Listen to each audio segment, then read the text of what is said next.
Latima sebagai moderator, dan di sebelah saya Sofiatul Hidayah sebagai penyaji 1, dan di sebelah Sofiatul Hidayah Nurul Syafika sebagai penyaji 2, dan di sebelah Nurul Syafika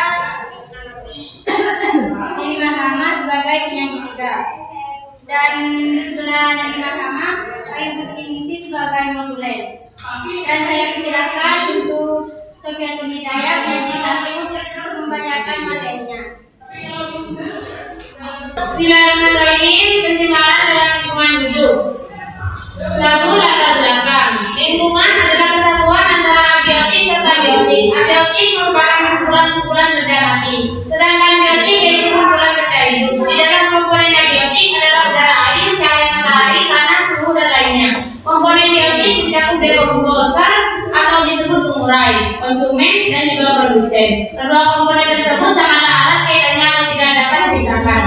Lingkungan hidup diartikan beragam untuk kaum ekologi. Lingkungan hidup dikatakan juga environment. Environment yaitu kesatuan antara makhluk hidup atau biotik dan non hidup atau biotik yang ada di bumi. Sedangkan menurut Undang-Undang Nomor 32 Tahun 2009, lingkungan hidup yaitu kesatuan ruang di seluruh benda baik makhluk hidup yang termasuk manusia, keadaan sampai perilaku manusia.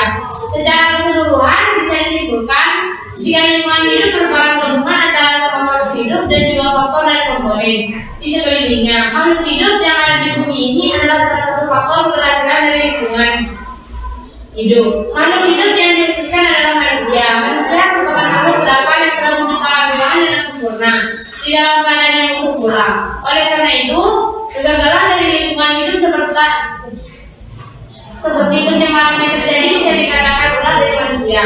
Jika manusia pada saat ini telah melebihi batas wajar, salah satunya adalah membuang sampah sembarangan. Banyak tempat yang seharusnya bersih dari sampah malah tertimbun sampah. Tempat yang seharusnya indah serta asri berubah menjadi tempat yang panas dan juga rusak. 2. Rumusan masalah. Apa saja jenis pencemaran dan bagaimana penjelasannya? 3. Tujuan penelitian untuk mengetahui jenis-jenis pencemaran lingkungan hidup. Bab 2. Pembahasan. A. Jenis pencemaran. 1. Pencemaran udara. Pencemaran udara tidak selalu dikarenakan oleh manusia. Pencemaran udara juga bisa disebabkan oleh kejadian alam, misalnya akumulator. Hasil dari letusan gunung berapi tersebut membawa partikel-partikel logam yang berbahaya. Akan tetapi penyebab utama pencemaran udara di Indonesia biasanya terjadi akibat kondisi kendaraan bermotor roda 2, 3, dan juga 4. Pencemaran udara disebabkan beberapa hal, yaitu A. Asap rokok. Seperti yang sudah diketahui bersama, sebagian besar orang kaya yang berada di Indonesia adalah perusahaan dari perusahaan rokok. Oleh karena itu, tidak heran jika asap rokok menjadi penyumbang pencemaran udara yang paling besar. Kandungan-kandungan yang berbahaya yang ada di dalam rokok seperti tar dan juga nikotin, maka asap yang ditimbulkan juga berbahaya. B. Ozon.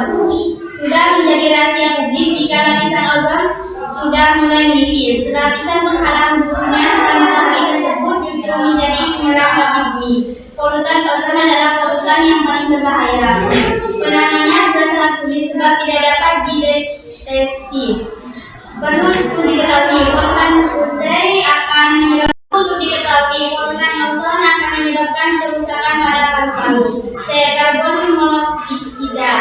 Gas CO adalah salah satu polutan yang sangat berbahaya. Gas tersebut bisa menimbulkan kematian apabila seseorang menghirupnya dalam jangka waktu yang lama. Contoh dari polutan gas CO adalah ketika duduk di dalam mobil dengan menggunakan AC. Gas-gas CO yang dihasilkan dari kendaraan bermotor di luar bisa masuk ke dalam tubuh. Gas itulah yang menyebabkan kematian. 2. Pencemaran air. Air yang bersih adalah air yang tidak berbau dan juga tidak berwarna. Sehingga jika ditemui air yang berbau, berwarna, dan juga terdapat biodata yang mati di dalamnya, air tersebut terindikasi sudah tercemar. Pencemaran pada air bisa dikarenakan oleh hal-hal berikut: A. Limbah pabrik, nuklir, dan industri. Limbah pabrik, nuklir, dan juga industri mengandung zat kimia yang berbahaya. Salah satunya adalah radioaktif. Pembuangan limbah dengan sembarangan ke sungai sangat membahayakan, sebab zat berbahaya akan bercampur dengan air sungai. Hal tersebut mengancam keberadaan biodata dan juga lingkungan di sekitarnya. B. Bahan peledak untuk menangkap ikan. Penangkapan ikan dengan menggunakan bahan peledak memang telah dilarang, akan tetapi tetap saja ada oknum-oknum nakal yang masih menggunakan cara tersebut. Penangkapan dengan bahan peledak memang dinilai efektif, tidak akan memakan waktu yang lama dan juga akan memperoleh hasil tangkapan yang limpah. Namun hal tersebut merupakan salah satu penyebab dari pencemaran air. C. Pestisida. Limbah pertanian sesungguhnya tidak membahayakan, akan tetapi penggunaan pestisida yang berlebih juga dapat pupuk kimia itulah yang akan menyebabkan pencemaran air. Limbah pertanian yang di dalamnya terdapat pestisida yang berlebih dan juga pupuk kimia tersebut akan mengalir. Yang selanjutnya hal tersebut akan menimbulkan pencemaran pada air. D. Sampah. Sampah menjadi masalah yang paling utama di zaman sekarang. Kesadaran manusia akan lingkungan sepertinya tidak sangat rendah. Sampah-sampah rumah tangga juga dibuang di sembarang tempat, mulai dari lorong air kecil atau selokan sampai ke sungai yang dipenuhi sampah-sampah. Padahal sampah menjadi salah satu penyebab utama dari pencemaran air. Tidak pencemaran tanah. Suatu tanah dapat dikatakan telah tercemar saat tanah itu tidak dapat lagi digunakan untuk kebutuhan manusia. Kebutuhan yang dimaksud contohnya bercocok tanam. Selain itu, tanah yang rusak juga salah satu ciri tanah yang sudah tercemar.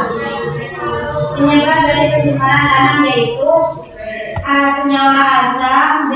Pestisida berlebih, C. Pupuk kimia, D. Limbah industri, pabrik dan tempat nuklir, E. Limbah rumah tangga seperti deterjen. Dipersilakan kepada audiens yang ingin bertanya. Saya mau bertanya, apa penyebab pencemaran udara?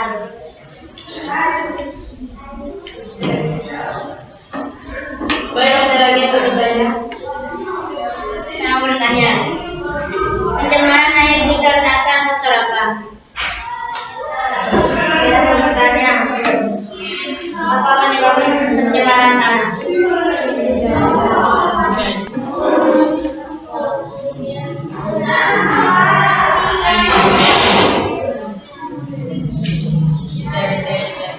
Baik, di sini saya akan menjawab pertanyaan dari Eka. Pencemaran udara bisa juga disebabkan oleh kejadian alam peristiwa. Misalnya gunung meletus, hasil dari letusan gunung berapi tersebut membawa partikel-partikel logam yang berbahaya. Akan tetapi penyebab utama pencemaran udara di Indonesia biasanya terjadi akibat polusi kendaraan bermotor roda 2, 3, dan juga 4. Dan di sini saya akan menjawab pertanyaan dari Sasa. Pencemaran pada air bisa dikarenakan oleh hal-hal berikut: A. Limbah pabrik, nuklir, dan industri. B. Bahan peledak untuk menangkap ikan. C. Pestisida. D. Sampah.